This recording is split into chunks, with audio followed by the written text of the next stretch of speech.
Greetings, good morning, good afternoon, wherever you are in the world. We're so excited you can join us for the year in review and the year ahead. So we'll just give it, say, 30 seconds or so. We've got almost 1,000 people registered for today, so they're just joining us.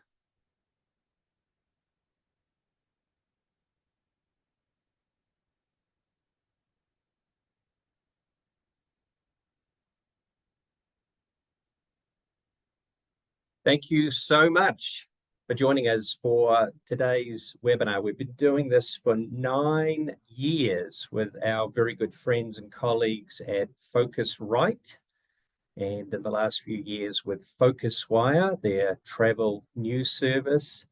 So every year we dive into the latest trends, innovation, and ideas to see what is reshaping travel and tourism. And we've got an all-star team that I'll introduce in a moment. My name's Chris Adams. I look after research and insights at Miles Partnership. I'm delighted to be joined by a very good friend, Karen Mast, who will be familiar to many of you. Karen's our Senior VP in charge of our hospitality division and a number of other extraordinary projects. So Karen, where do we find you today? Well, Chris, I'm joining this webinar from Ocala, Florida. That's right, the horse capital of the world. I get to grace the halls of the World Equestrian Center today as part of my visit to this great state. Very good. So I'll invite Karen back in to help introduce what we're going to be covering today and our first speaker. But we have got 3 extraordinary analysts from Focusrite joining us today. Mike Coletta is in charge of research and innovation at Focusrite. Alicia Smid is their director of research. Madeline List, manager of research and special projects. And we're also delighted to be joined by a very familiar face, Mitra Sorrells, as Senior VP of Content at both Focusrite and Editor-in-Chief, I think, Mitra, at FocusWire. And she'll be joining us right at the end to share the resources that Focusrite have pulled together today and to highlight our big annual AI webinar that we've been running for a number of years with Focusrite and FocusWire. So without further ado, over to you, Karen, to introduce the proceedings for today. Right, we're going to dive into 3 worlds that are impacting all of us as marketers, business owners, and stewards of destination and hospitality marketing. First up is going to be technology, taking a look at items that are impacting us, how we adapt to what travelers are doing, and what we're using to help align people's preferences with places they can go. Next up will be hospitality. You'll hear from Alicia and myself on what's going on in the world of hospitality, what travelers are seeking, and what hotels are doing. And finally, marketing reimagined. This area is going to focus specifically on social as well as other channels that are up and coming, changing preferences among the consumers once again to see how marketers like yourself are starting to reimagine how to use these tools to get the best bang for their buck. So let's kick things off with Mike. He's going to start with tech trends, and then we'll introduce Chris and the other panelists as we go along. Yes, thank you, Karen.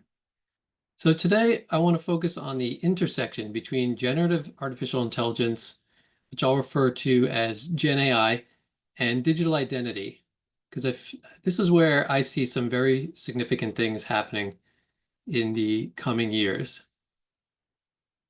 So as we're known for at Focusrite, I want to start with some data.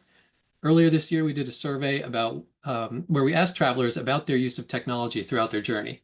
And a big focus was on Gen AI, of course.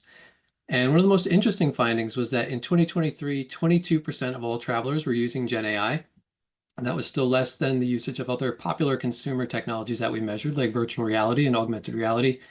But this year, Gen AI leapfrogged to 39% usage, far more than VR and AR. And that's pretty remarkable because those technologies have been around a lot longer. So this really firmly establishes that a lot of travelers are using Gen AI now, and that will only continue to grow. So that was general use of Gen AI for any topic. For travel specifically, of those who used Gen AI at all in the past year, 46% did so for travel, making it the second most popular topic, only behind entertainment and arts. And then looking forward, switch to the marker there. There we go. Looking forward, a couple of interesting things to note. One is that in the next 12 months, travelers say that leisure travel will be their top use case of Gen AI. So it moves to that #1 spot ahead of entertainment as well as food and cooking. And two, travelers age 55 plus are most interested in using it for travel going forward. That's on the red bar.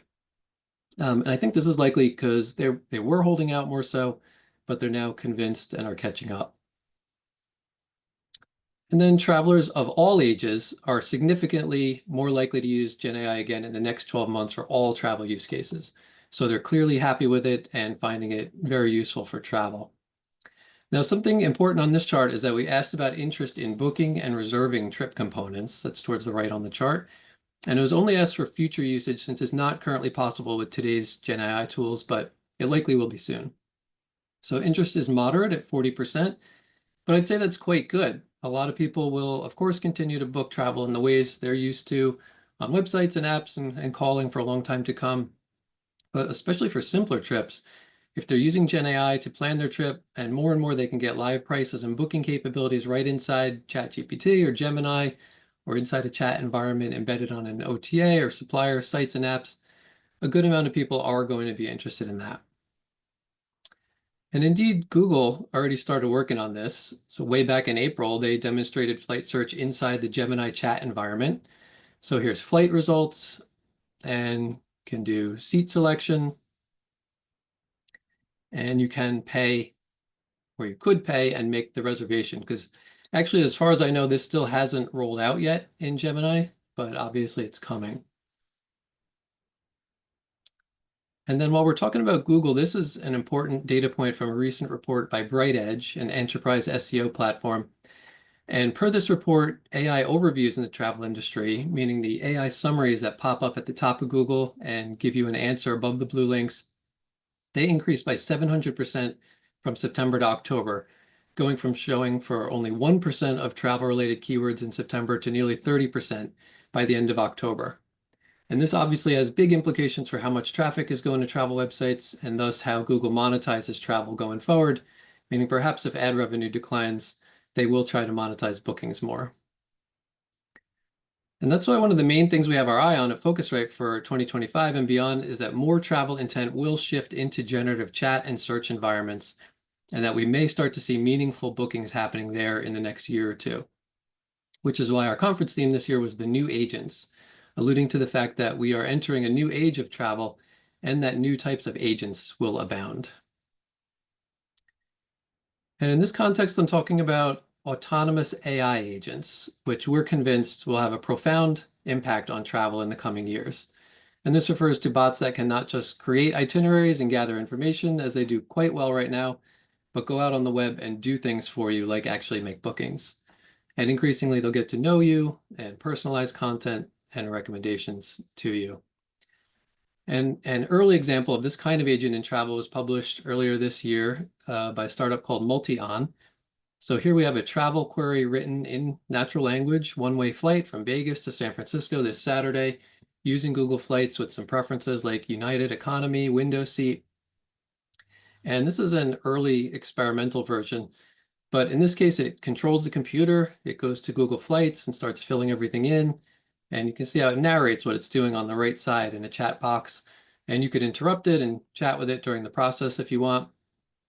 And it does a pretty good job of going through and selecting flights that meet the preferences. So United flight here towards the bottom, and choosing a window, the window seat specified at the bottom of the screenshot here. And then it does complete the booking. So that's kind of the state of these autonomous AI agents. Now, a bit on digital identity and how it's related to all this. So digital identity and self-sovereign ID in particular, which means a digital ID that the user has complete ownership and control of, can make it easy for travelers to store their identity credentials as well as their payment information and personal preferences in one place and pretty easily use them anywhere.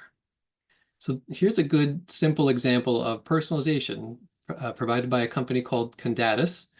And what we're looking at here is a digital wallet app where a traveler can fill out their preferences. And then as they go to log into a hotel website, or it could be any travel site or app, they connect their digital wallet using a QR code in this case. And then their preferences are automatically applied to their search. So no looking for filters and selecting the checkboxes across every website that they're shopping on. Just one-click connection and everything is applied in each case. And again, identity and payment information could be stored in the digital wallet. So the traveler can just make their selection and be done in one click, meaning name, address, credit card information would all be transmitted seamlessly without having to fill them out manually. Now, to go back and tie digital ID to autonomous AI agents, in the near future, it'll be humans using digital ID, but eventually the agents will be able to use your ID to shop on your behalf. So imagine your AI agent going out and connecting to lots of different supply options and having permission to share your preferences, your loyalty status, etc., and find you the very best customized deals. And if and when you trust it enough, it could just go ahead and make the best booking without oversight. Although most likely, especially in the shorter term, it would come back with the best options for your review, and then you would tell it what to book, and then it would go do that dirty work. So this is a vision of the future I think we all need to be learning about and thinking about, planning for, because although it seems very futuristic, it's also getting more realistic every day and has important implications for distribution dynamics, like whether suppliers or intermediaries would be favored by these agents. It's possible they'll opt to ultimately book direct with the actual source of inventory, since they are able to navigate practically any website and even make phone calls. But as usual, it'll probably depend on how the economics shake out, which historically has favored intermediaries like the OTAs. And travelers' agents could also wind up talking to agents created by sellers as opposed to visiting their websites. And these agents together could wind up sort of negotiating customized deals in real time based on respective objectives. And then there are implications for marketing, because if these agents are eventually doing so much of the research and booking for us, they're probably not going to be as open to traditional marketing messages and branding as humans are. And then will all businesses need to accept digital ID and maybe even create an agent of their own, just like they had to create websites 30 years ago? These may become very important questions very soon. And here's a relevant quote from Eric Blatchford, the founder of Expedia, who just said at the Focusrite conference a few weeks ago, and this is a paraphrase for brevity, but he said, "The outlines of a world in which everybody is represented by an autonomous agent, those outlines are becoming clear. But it's very difficult to understand what that means in terms of interaction with all the service providers. Right now, rates and availability are protected from the onslaught of search and channel managers by layers of technology. So this new world could be the catalyst for a complete revamping of the travel tech stack all the way down to the PMS and GDS." And there's really so much more to talk about on this topic. I really do see AI changing so many things in the next few years, including the in-destination experience and even how travel companies operate. I just want to squeeze in one last point about company operations. I highly encourage everyone to check out Replit Agent, which is a revolutionary coding agent that lets anyone build and deploy pretty sophisticated apps just by chatting with it and telling it what you want. It's really powerful. I'm already using it to build useful things that I couldn't before, even though I'm fairly technical. And I'm increasing my productivity. And I think this will become common in companies in the coming years as these tools get better and more accessible. And so a reference link for this and the other things I talked about are in the webinar resources, so you can find them there. Thanks very much. And back to you, Chris. Thank you so much, Mike. Some real critical issues to think about today. We want to just get a pulse of the room in terms of what people are doing on AI. So let's just run a quick little survey of what you are doing in your organization. So we'll bring up the survey here, and you need to select all that apply. So you might be doing no specific activities. You're just reviewing and assessing AI. But you might be doing a number of these other things, testing and piloting. You might be using AI in marketing and comms. You might be deploying AI in a customer service, such as using a chatbot or an AI-driven trip planner, for example. You might be using AI in your back office areas. And Mike just shared some of the powerful potential with coding, but there's also all sorts of applications for accounting, HR, etc. And are you doing work on policies? So, okay, so let's have a quick look here at the results. Let's wrap up the poll, and you can see here that we've got a broad cross-section of people doing a number of these, and we'll share these results out as part of the final feedback from today. You can see using AI and marketing comms is the primary area that people are undertaking. There's about just under a quarter doing no specific activities, but that means over 3/4 have got activities in a number of these other areas. So that's what you're doing in AI. Let's have a quick look around the world at what destination organizations are doing. And we've just picked 4 here as examples of destination organizations active in the application of AI. Starting in the top right there, Tourism New Zealand is one of many destination organizations using an AI trip planner, partnering with GuideGeek. Well, we've implemented that on a number of platforms and websites. They're also looking to train it on their own content in a more sophisticated way and implement or integrate with their national quality standards program, Qualmark. Destination DC, so Robin, Andrew, and the team are doing a whole range of capacity and capability building. One interesting thing they're doing is surveying all their staff and keeping up to date with what staff are using and what they find useful, what tools they're applying, their needs. And they're also doing a lot of work in terms of policy development. Swiss Tourism was also building capacity and capability through an intensive training program. And you'll see in the bottom left there, they've got a very interesting sort of matrix to assess the opportunity in each of these many areas. So they've got the sort of high value, low value, or high effort, low effort. And that's helping guide where they're putting effort in terms of AI. And then finally, Destination Vancouver. So Royce and Stefan and the team, and Stefan Hawes, the CMO there, has talked publicly about what's been a pretty sophisticated approach to reimagining and rethinking the website in an age of AI. And you can see a pretty powerful concierge that integrates not only their own content, but does a very nice job of curating third-party content as well. So, and we're also monitoring collaborations, some big technology collaborations. Visit Madrid just announced in the last month or two, Visit Madrid GPT project with Microsoft, and Smart Dublin back in April announced they're working with OpenAI. That's the City Council, as well as the tourism organizations.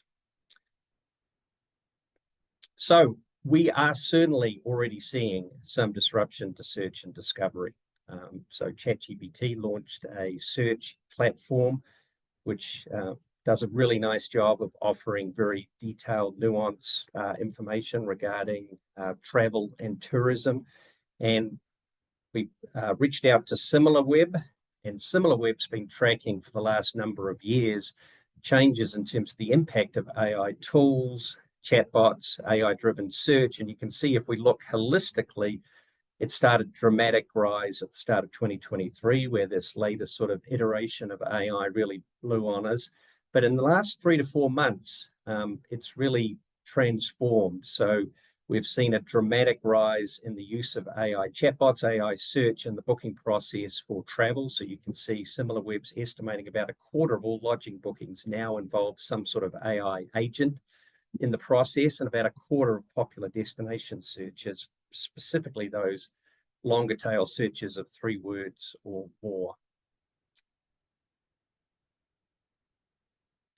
So we have put a lot of work into rethinking how destinations and hoteliers need to approach AI. What is your AI-ready marketing strategy? And that starts with assessing and managing the disruption to search and discovery and how that's impacting your particular organization and business. We've identified 4 other critical areas, and we'll be summarizing all of these in an article that will go out shortly after the webinar. All of this has been informed by an AI opener program, a training and capacity building program that we've worked on with 60+ destinations and our very good friends at Group Now. It involves CBBs, state tourism organizations, and others across both Europe and North America. All sorts of expert training, insights, knowledge sharing. We'll be running this in 2025. So if you're interested in learning more about how to join AI Opener for 2025, you can join at a number of points through the year. Please use the QR code. We'll share this after. There's also a number of free resources. So that's a quick look. Let's pass it over to Alicia, who's going to dive into some powerful insights around what's happening in the hospitality space. Thank you.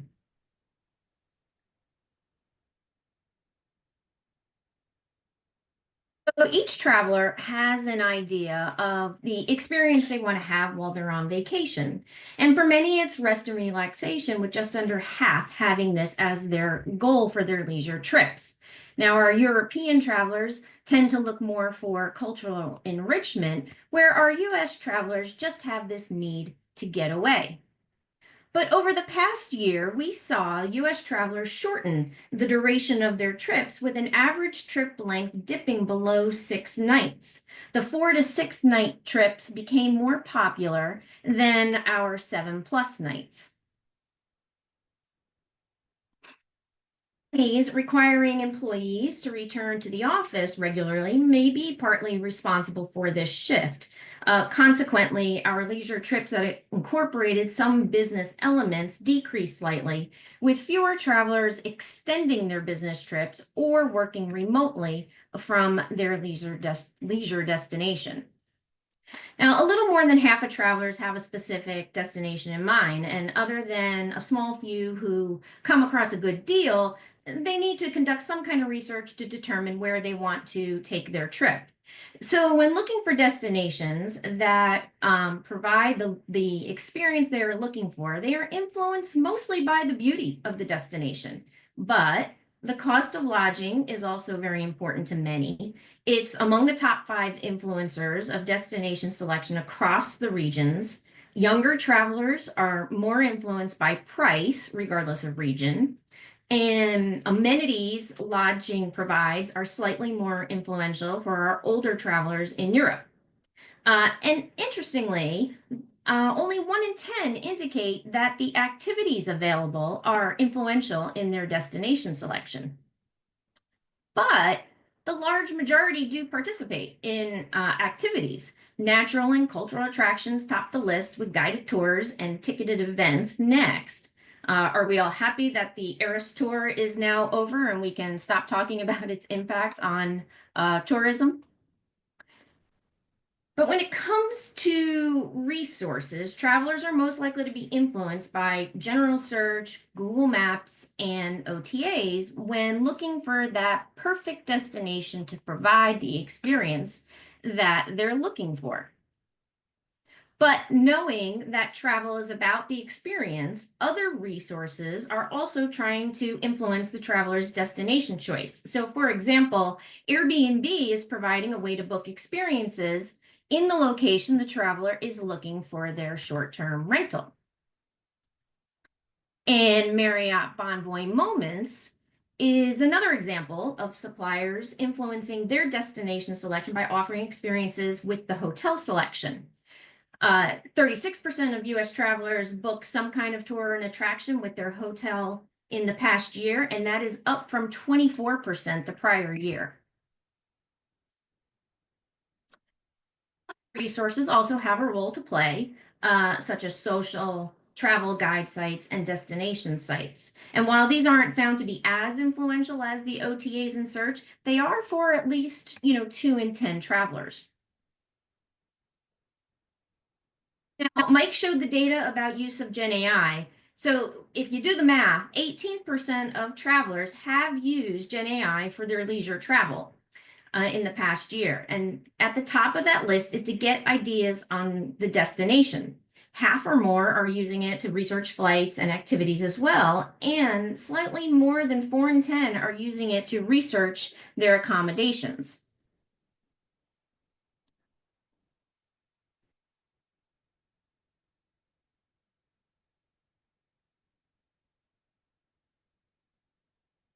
Sorry, clicked too many times here.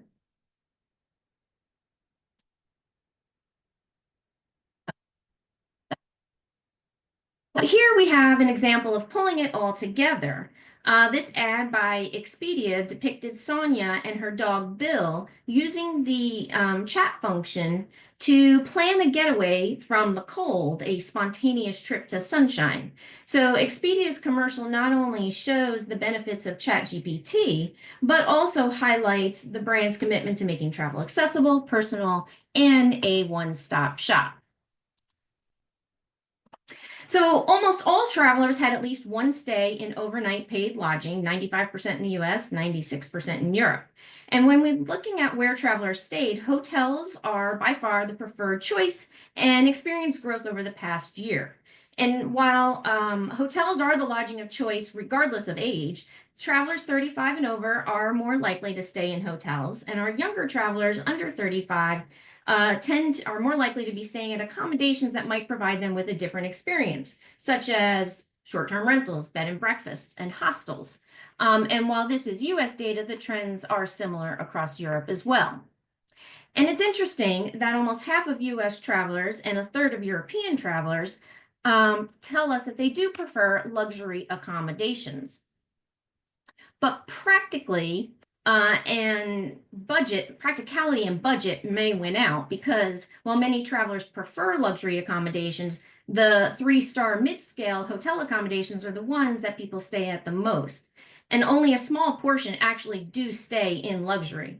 We also see that the rise in hotels in the US was driven by budget and mid-scale. And luxury and upscale actually saw a slight decline. So the shift in budget and mid-scale might be temporary in the US. We did see that the average number of nights declined and thought that might be due to the return to office policy. But in the US, we had inflation, rising costs, and a presidential election this year as well. Now, looking at those who stayed in either a hotel or short-term rental, we know that younger travelers are more likely to stay in short-term rentals and are also more likely to make a comparison between short-term rentals and hotels before booking. But it's not all or nothing, because 68% of short-term rental guests also stayed in a hotel during one of their trips in the past 12 months. Surprise that travelers who chose a hotel stay have a strong preference for convenience of the location, the price, and the value. These are also valued among those that stay at short-term rentals, but the short-term rentals also benefit from the amenities that provide that home-like feel, like the size of the accommodations, the full kitchen and laundry, and the privacy.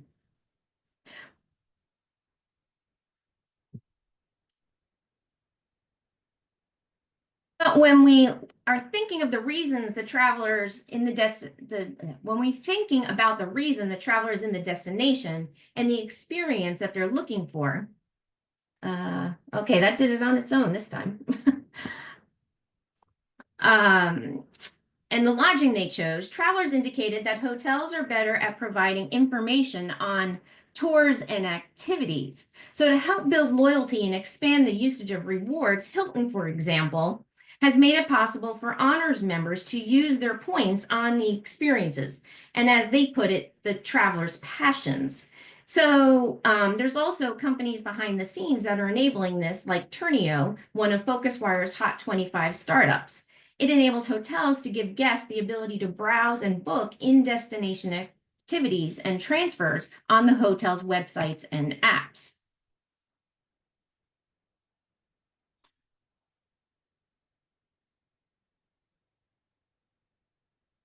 Briefly on channels, OTAs continue to be the primary booking channel. Travelers booking direct decline slightly. Indirect channels are preferred for their ability to compare and likely find the best price. And travelers under 55 prefer the OTAs, while those older are most likely to book direct with suppliers either online or by calling. But those choosing to book direct with suppliers, it's driven primarily by the loyalty programs.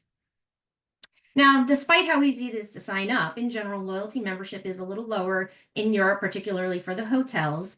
Older travelers are most likely to belong to loyalty programs offered by hotels, while the younger travelers are slightly more likely to belong to those of the OTAs. And membership rates vary very little year over year.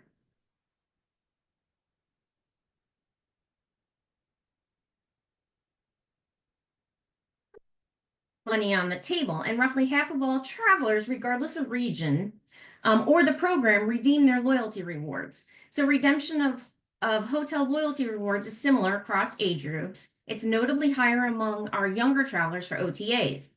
And hotel loyalty membership is slightly more influential than that of OTAs when booking. So it'll be interesting to see how loyalty membership programs evolve.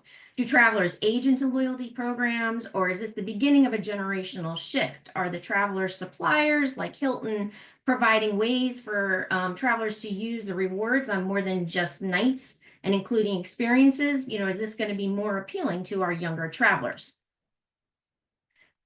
So the future is looking positive. Travelers are going to keep on traveling. Most don't anticipate making changes to the length of their trips, the number of their trips, the budget, and the nights and paid accommodations.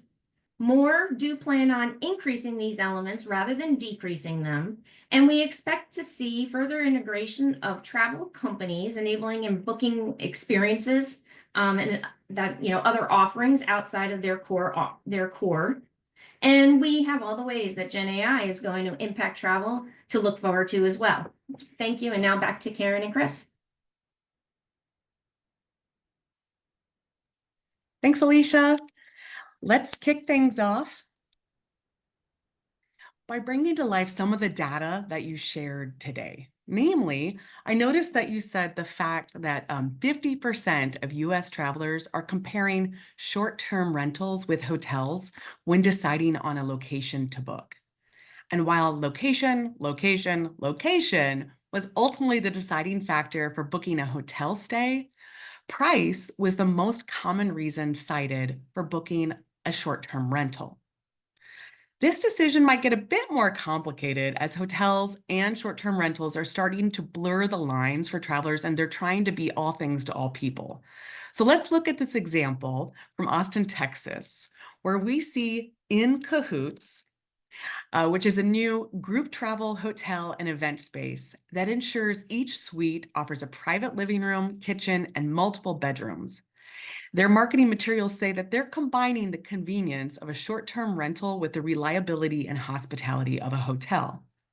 With its own rooftop bar, multiple venue spaces, and ample bedrooms, In Cahoots and many others, such as the Margaritaville Resort in Panama City Beach, multiple offerings from Timbers Resorts, and many others who are now purpose building to blur the lines, and they're offering a bit more than a standard hotel room to their target audiences.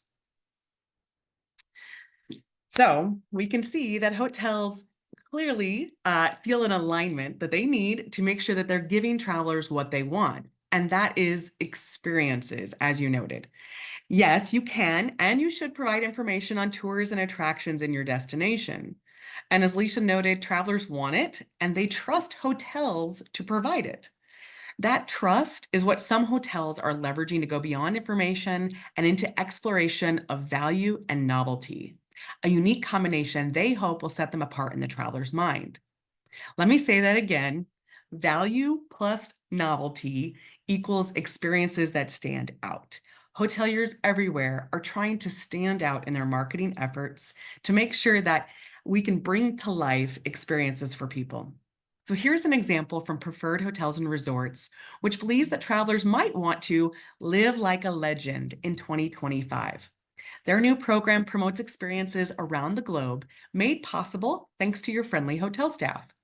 Want a custom message on the Santa Monica Pier Ferris wheel? You've got it. It's now included in this legendary experience thanks to Preferred and Shutters on the Beach.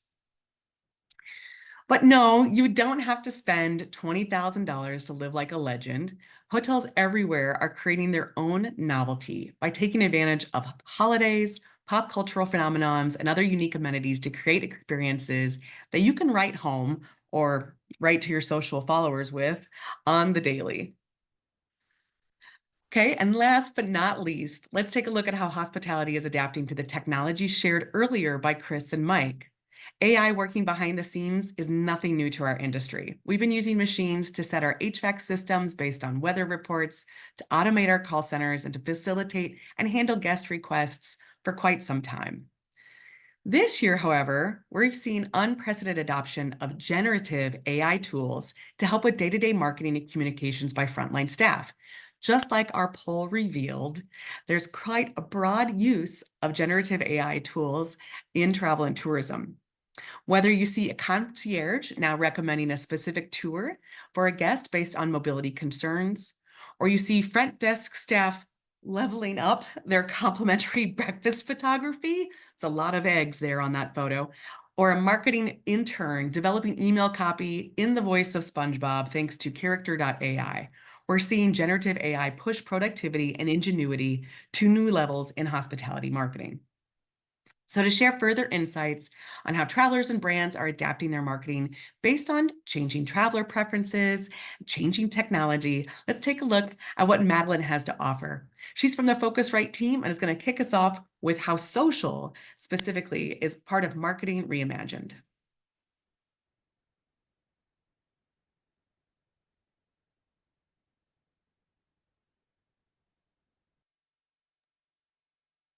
Madeline?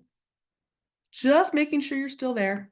Yeah, absolutely. Just struggling with some of the mute settings. Thank you so much, Karen, and good morning, everyone from New York City. So today for Marketing Reimagined, I'm going to speak about a study that I worked on this past year that focused very specifically on social media usage for travel planning and sharing specifically. Now, there's a lot of data already out there about social media usage, but we noticed that a lot of it didn't feel like it was for us as an industry. Other industries that have had a lot of success in these spaces have very different paths to purchase, and things like retail, beauty, consumer goods have a lot more spontaneous purchases and don't necessarily have the same kind of intentional or very long windows for booking and conversion that travel does. We surveyed 1,000 travelers in the US who use social media for either the planning or sharing phases of their trips for this study. And you might be pleased to know that destinations were the most shared travel element of any trip element we tested among social media users. 88% of people who shared something about their trip shared the destination itself. And on top of that, 81% of trip sharers also shared sites or attractions. In terms of the specific platforms being used, what I put up on this slide on the left are the platforms used among people who did trip planning on social media, and on the right, platforms used for sharing destinations among people who shared it. You'll see that 3 platforms pop up as the biggest ones, and this is true, by the way, across all sorts of trip components. Facebook, Instagram, and YouTube are the big 3 in terms of what's used, especially for planning. Now, we do see some differences by different demographics. X is used more among men, and men also prefer some long form video content, so lean more towards YouTube as well. We also know that there has been a lot of chatter about the migration to Blue Sky from X. At the time we conducted this study, that big migration was not happening yet, but because this platform is not particularly big for trip planning, I wouldn't be too worried about it just yet. And then another mention is that we do see a lot of engagement as well for Facebook groups related to travel specifically, so those are important to keep an eye on. Now, I can't tell you for sure how much longer TikTok is going to be around in the US, but we wanted to feature some of its usage, particularly for travelers under 35, because this is a vertical video first platform. 34% of travelers under 35 who use social media for trip sharing had used TikTok to find a destination, and 25% used it to share a destination. This kind of drop off between the rates of using a video first platform for planning versus sharing is normal, just because it is much easier to consume video content than it is to create it, to share it yourself. So we see higher rates of sharing from some of the platforms that feature more photos or feature more photo or written text content. Let's talk a bit about the discovery process, because for the travelers who used social media to plan their trips, we asked all sorts of questions about the specific account types that were used, and I put these across this chart, as well as this blue bar that shows the general types of accounts that travelers follow. The top 3 here come from the friends and family accounts, people they know personally, influencers, creators, bloggers, whatever you would like to call them. And this, in the context of this study, refers specifically to creators who post about travel content, and OTAs round out the top 3. You'll see that DMO accounts were circled all the way over to the right. 17% of trip planners consulted a DMO account in planning. 16% of travelers say that they follow one. So while there's plenty of opportunity to grow that DMO account type of presence, there's also a lot of opportunity here to leverage other people's followings as well in different types of collaborations to get a lot of visibility on these platforms. And in keeping that type of content strategy in mind, I wanted to speak about some of the top reasons we see travelers follow brands so that you can make sure you're utilizing these in your content strategy. Over on the right, you'll see 36%, this is the big one, and are following a brand because they intend to book with it in the future. Obviously, that's an amazing opportunity for that low-hanging fruit customer who's really tracking you because they want to make that booking. But there are also other reasons to be cognizant of. 31% of people say that if they followed a travel brand, it was because they wanted to maintain that sense of nostalgia about their past trip. That can be great for cultivating loyalty, but isn't necessarily something that's going to be helpful in terms of converting people in the near future. But also think about whether you're leaning into these other intentions people have for following a brand related to travel. Are you helping them get hyped to get excited about an upcoming trip? Are you helping them to track promotions? Are you sharing them and giving them a lot of visibility? And are you sharing new information about the brand that might not necessarily be clear or transparent on other channels? One of the things that's often discussed about social media usage in travel is about its purpose as a top of funnel tool. And I can confirm that from our data, we do see a lot of this top funnel usage. 69% of people who used a social media platform for planning their trip said that they were actively seeking information. So this is not just something where they're sitting and waiting passively for information to come along. And if someone had a purchase or visitation conversion through social media, these rates of active search are even higher, which means they're coming to these platforms very intentionally. Now, it's important to understand not just what people are consulting during their process or what they are following, but also the types of accounts that feel useful for planning a trip. So on the left, I put up the top account types that are seen as most useful for travel advice according to the base of people who follow them. You see DMOs fall here as number 4 under friends and family, OTAs, as well as creators. Another reminder about how much it's important to think about how to encourage that user-generated content or UGC when possible. But you'll see that DMOs don't make the top 5 among the account types that are attributed to conversion. One of the things that I'm suspicious of here about why this might be the case is because a lot of travelers are really looking for information on social about what options are and are not for them. They want to understand the positive and the negative of things and what's going to be the best fit. DMOs have a lot of responsibility to really push all stakeholders with a lot of positive light, and that's an amazing thing for the shareholders. However, for the travelers, sometimes they feel that if everything is overly positive, it's difficult to make a decision about what would be the best fit. So consider ways of finding a balance there, thinking about ways to show what kinds of options are the best fit for different types of travelers or different types of interests. Now, what conversion numbers we're seeing is always a big question, and we see a lot of different types of conversions being made through these platforms. Of people who use social media to plan a trip, 62% said that they made a purchase or visitation decision because of content they saw on social. Within that 62%, we see relatively equal numbers of people who said that they made a decision about a destination type that they wanted to visit, or who made a decision about a site or attraction to visit. And in terms of what kinds of destinations they're choosing, there's a very clear winner. 69% of people who had a conversion related to a destination chose a specific town or city. So that was truly a clear leader there, more popular than choosing something like a state or a region within a country, and also even more popular than choosing a micro destination like a neighborhood or area within a town or city.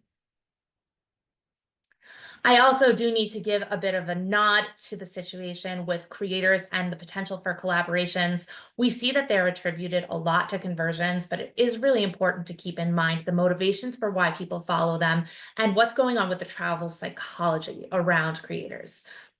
Now, the top reasons people follow them are really to inform personal trips, to get ideas for trips that travelers want to take, and also to get travel tips and hacks. Number 3 is that the content is beautiful, so don't skimp on that, but really think about whether you're serving needs to really give people information and advice. Some of these specifics that people are looking for can come in the form of things like giving very specific locations, naming specific businesses that are involved, whether from lodging, a tour and experience, or something else, or also giving ideas of pricing and what types of budget people are imagining, because there is really a craving for specific information from social media content.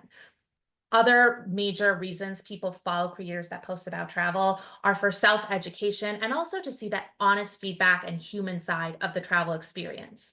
That being said, there is some skepticism about what's motivating the people behind these accounts. Of people who follow creators that post travel related content, 56% say that the creator content more or less showcases what places are like in real life, which leaves a lot that are somewhat skeptical. And 50% say that the average travel creator will collaborate with a brand they don't like as long as it pays them. Really important to think about when you partner with people and when you vet people, how much their community trusts them and how much they have established their own personal credibility, because the skepticism is very much out there, even though there's a lot of success out there as well. And then another phenomenon that travelers report here that's important to be cognizant of is that about half of the ones who follow creators feel that creator content is better for understanding the general vibe of a place than for actually getting detailed advice on what to do. Now, for selling a lot of destinations, that might not be a problem. Destinations can sell very well on vibes alone, but just think about it for other types of stakeholders and partners like hotels or tours and experiences, how you can provide more detail there. There's so much potential here, but very important to consider the psychology in mind and how people are using these platforms to develop a really effective content strategy. Thanks so much, Madeline. So let's have a dive into some of the insights we pulled together on this whole area, building on what Madeline shared with us. We identified 3 sort of critical characteristics of top performing content, whether it's shared across social, paid advertising, or you're using your own channels, keeping it short, keeping it social, and keeping it smart, i.e. personalized content. So it really speaks to that. A great example of all these attributes in action is the Cheap Meals series that the team at Odyssey Studios worked on with Visit Virginia Beach.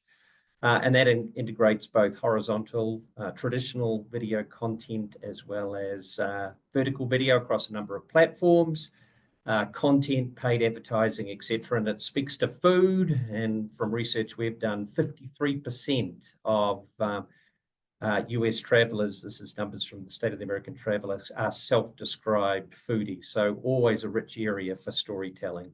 So if we think about disruption in the search and discovery process, we're also seeing this trend to long tail search, more complex queries. It's really extending predictive and voice search trends that we've seen over a number of years. So critically important to have content that answers these very specific questions. And that includes content on your own channels, but also working very aggressively with your business community. Google have announced that they're going to be leaning heavily into Google business listings to inform complex questions about opening hours and other information about travel planning and logistics, all drawing on hopefully accurate information. So working with your business community to engage with them. And we've actually had a program for a number of years called Destination Optimization that helps destinations offer training and education as well. Now, as a counterpoint to all of these trends around vertical video and social, we just wanted to highlight a remarkable renaissance in email.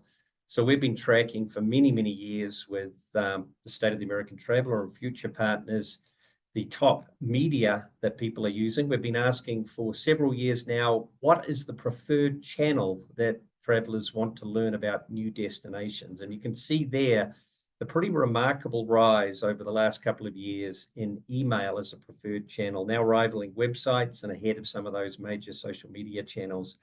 So a great reminder to rethink and just reimagine what your email could look like, lean into the opportunities that AI offers to generate, curate, and create very personalized content.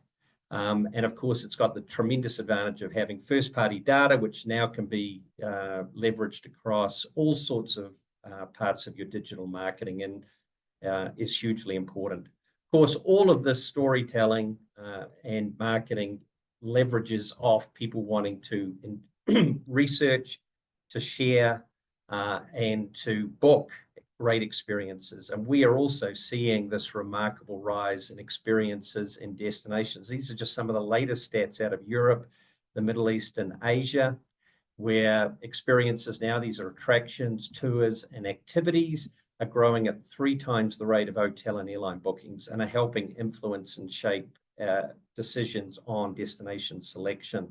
So Alicia mentioned Airbnb. They're in fact leaning very heavily into this area. They're reimagining and relaunching their experiences platform in May 2025.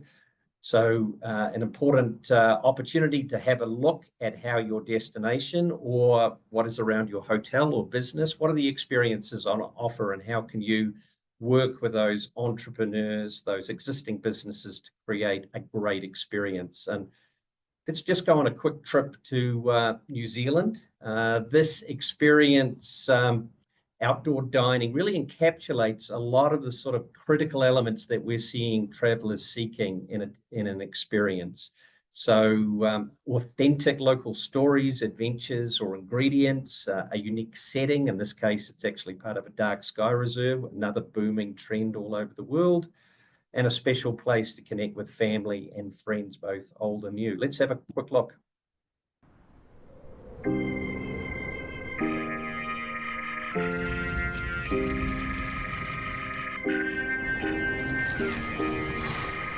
Welcome to Pōkai, the restaurant with the most stars.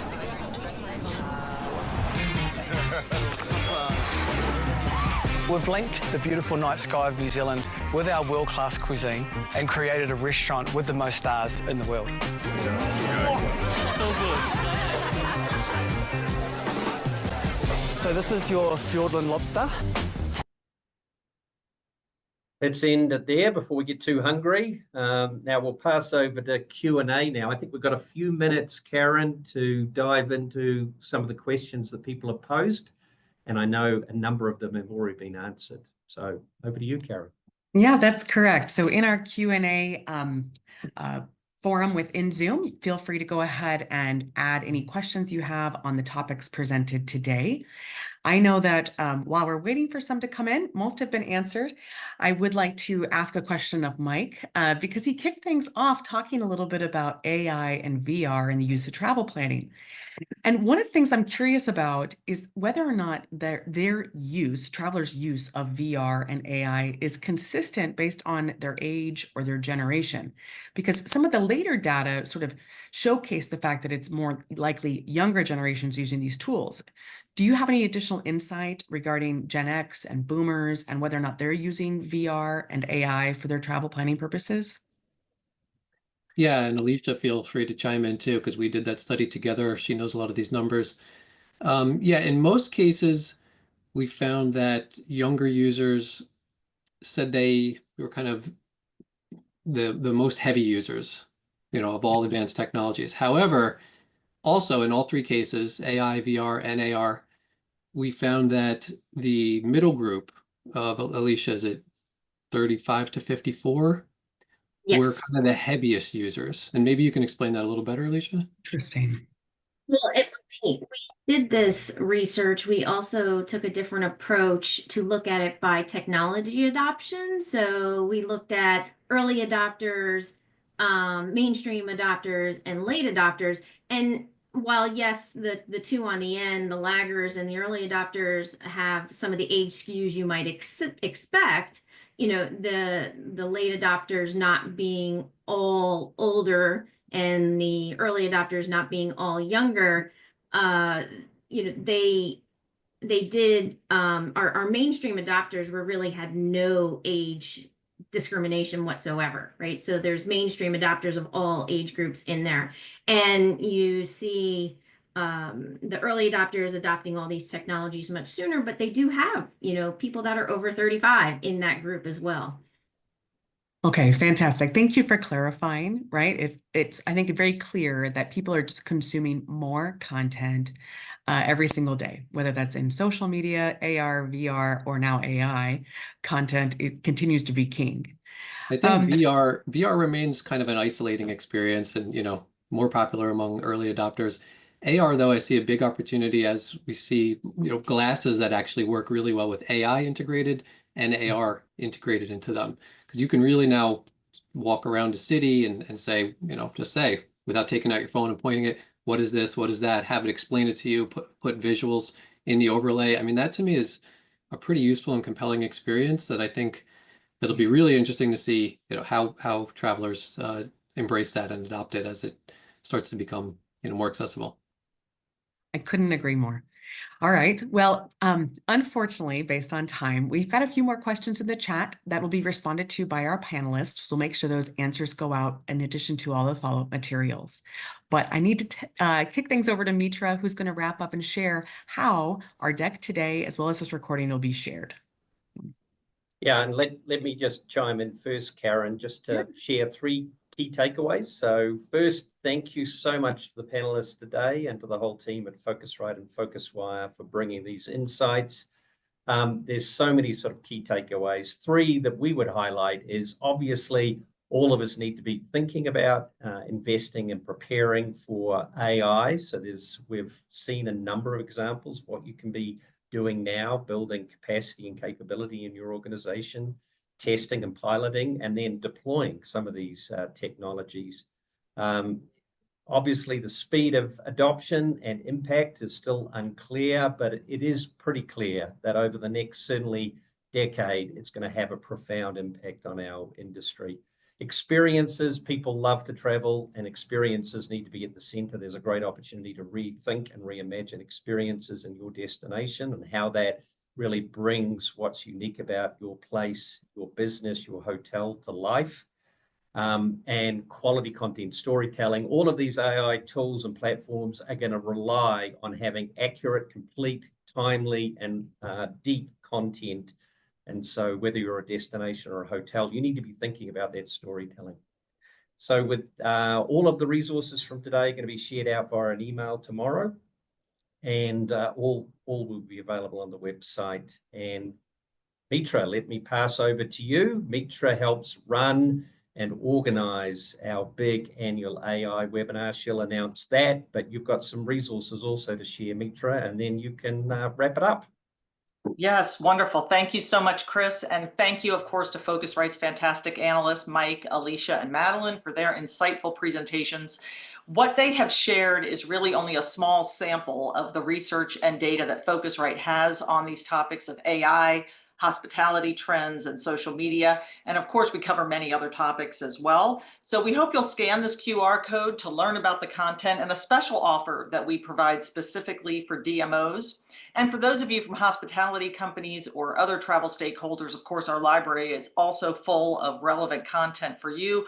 All of it is at Focusrite.com.